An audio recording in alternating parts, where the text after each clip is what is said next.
top right-hand corner of your screen, select My Account. Log in using your username and password. Otherwise, sign up using the link below. Once you log in, select the button in the top right corner that has your name and household number.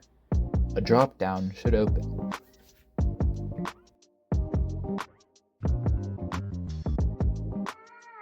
Select Account Balances.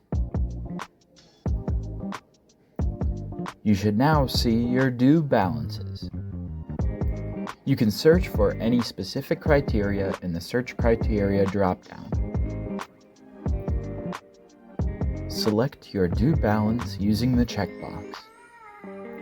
Hit Add to Cart. On this page, you can view the item or items you are about to purchase. Checkout. Add in the required information for payment and billing. When complete, select I am not a robot and complete the reCAPTCHA. Hit Continue. Now you know how to pay your account balance.